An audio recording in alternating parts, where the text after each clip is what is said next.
Hello, everyone. My name's Clay Wirestone. I'm opinion editor at Kansas Reflector. I'm Sherman Smith. I'm the editor-in-chief. And we are here to wrap up week 6 and move on to week 7 of the Kansas legislature. Week 6 was really the time when things went into overdrive. Let's just put it that way. Yeah, there is a lot happening. Probably most prominently in terms of kind of some of the stories that we wrote, and certainly in terms of things that people were paying attention to, there was the override of Governor Kelly's veto of Senate Bill 244, which is the bill kind of establishing numerous kind of anti-trans policies in Kansas, including restrictions on public facilities such as restrooms, changing rooms, and the like. Yeah, there's the part of the bill that deals with policing bathrooms in public buildings. There's also the part of the bill that restricts changing gender markers on driver's licenses and other government documents. Well, and in fact, says that they need to be all changed back to whatever they were before. Yeah, so a lot of people who have a driver's license now, it's going to be invalid by July 1st, and they're going to have to figure out what they do about that. And one of the things about the bill that's important to understand is that while that July 1st date goes for the driver's licenses and birth certificates, the restrictions on public facilities and public use go into effect, at least according to the text of the bill as we understand it, go into effect when it appears in the state register, which is every Thursday. It's basically as soon as they process the paperwork for this, it'll take effect. The driver's license provision, though, is July 1st. The bathrooms, all of those rules will go into effect almost immediately. And it's something that we're tracking right now and something we hope to have some more coverage on soon in terms of how that actually will work out in reality. So other things, Sherman, other items from the week that was. Yeah, there's so much, and we're still sorting through some of this. A lot of changes to election laws got out of the House. There was a big overhaul of kind of regulations for the prescription drug middlemen, the pharmacy benefit managers, as they call it, that came out of the Senate. We're looking at a bill in the House that deals with these organizations that help veterans with their claims, their benefits, and just how much of those veterans' claims benefits that they can actually siphon away from them in exchange for helping. Were there other debates that caught your attention? Well, you were talking about there was a debate over a bill that would essentially just solely exist to repeal an ordinance that's in Lawrence. Yeah, I wrote about this, and our junior reporter, Anna Kaminsky, had written about this previously when it was in committee. There's a single landlord who spoke up and complained about this during the legislative process. He's a guy who owns a bunch of properties in Lawrence, over 500, I believe, and a bunch more across the state. What the bill would do is strike down a City of Lawrence ordinance that says you can't deny somebody rent solely because they receive government assistance. And some of these are issues like a veteran who has a housing voucher through the VA. If they pass this bill, Democrats said on the floor, particularly Lawrence Democrat Brooklyn Mosley, talked about, these are people who are going to be thrown out of the places that they are renting now. They have jobs, but she said there's no place in this state where you can afford to rent some place to live if you are making minimum wage, or even just a little bit more than that.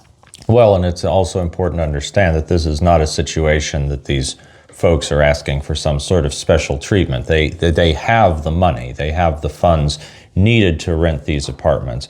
Basically, the point is it's like saying, well, some money is okay, some money's not okay.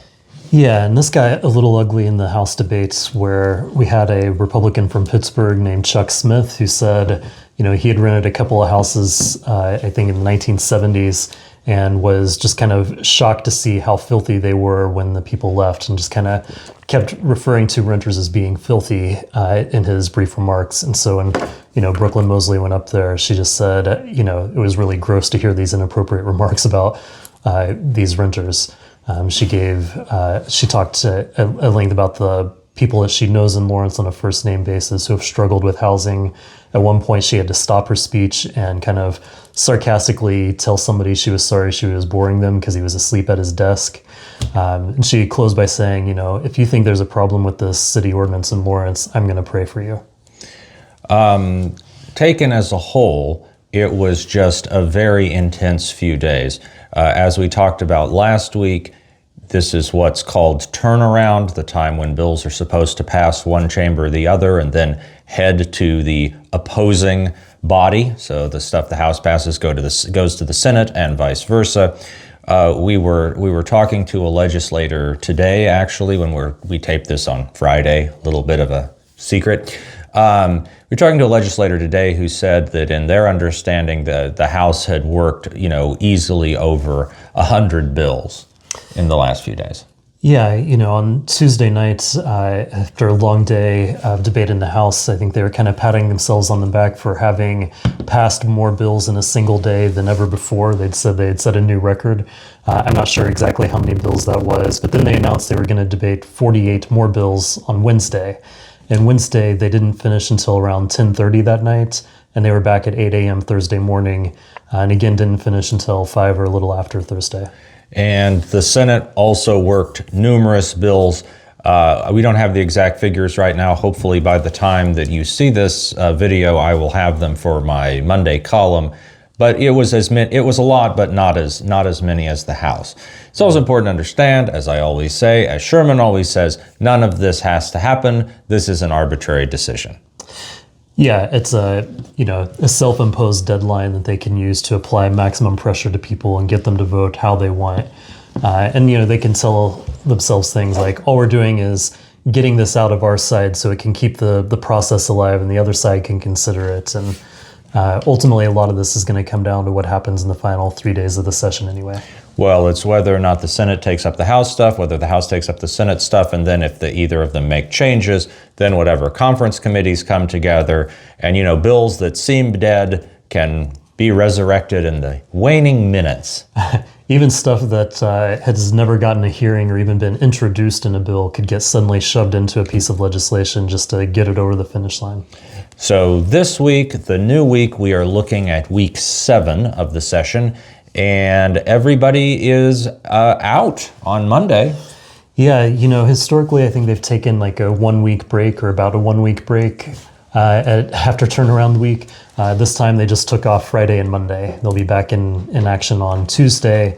A lot of committee hearings now again where the House is taking up what the Senate passed, the Senate will take up what the House passed. And even though turnaround week is supposed to mean that no more bills originate from one chamber or the other, we'll see some of that as well. The other thing that I talk about a lot and have talked about in past weeks is the progress of the state budget, which is, of course, statutorily the one thing they have to do in a session.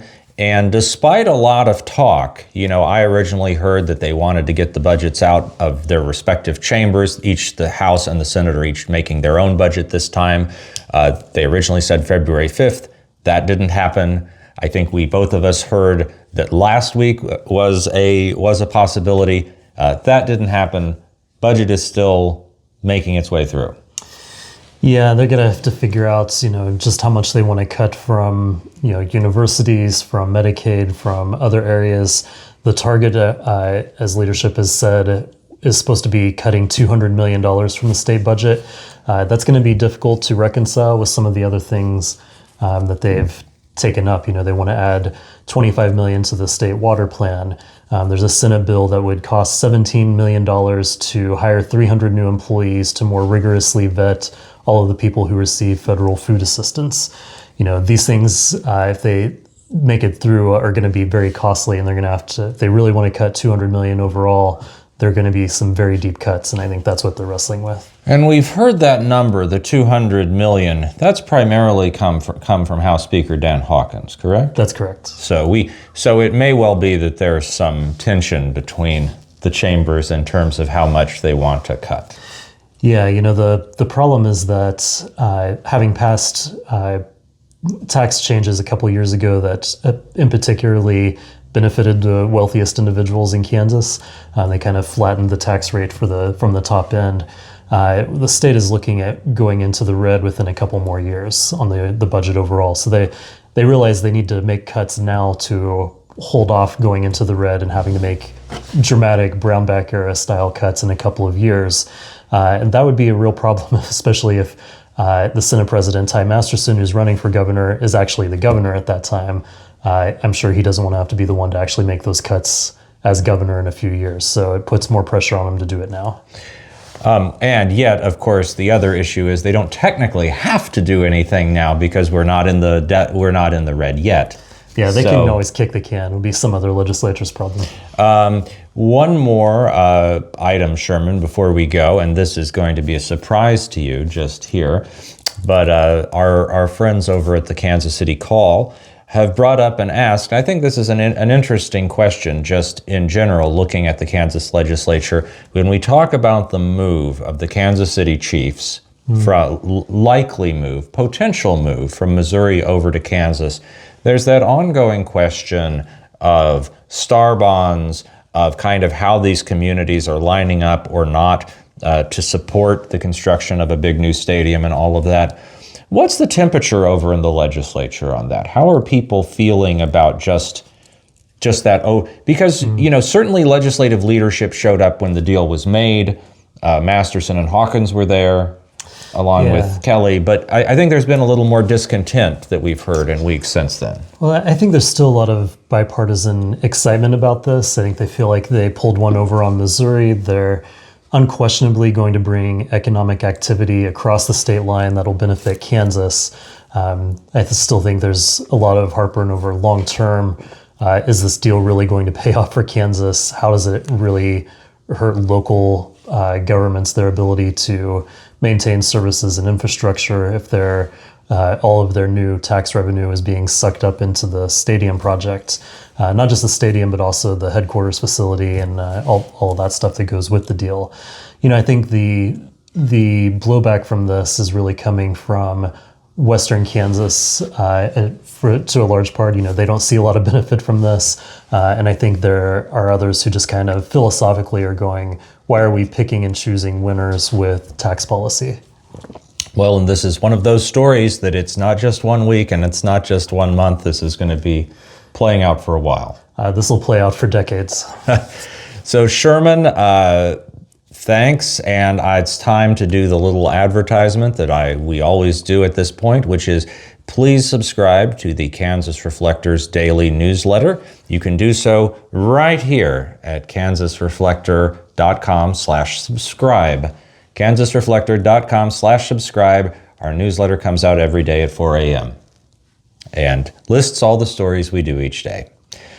So anyway, I'm Clay. Thanks. Thank you for joining us.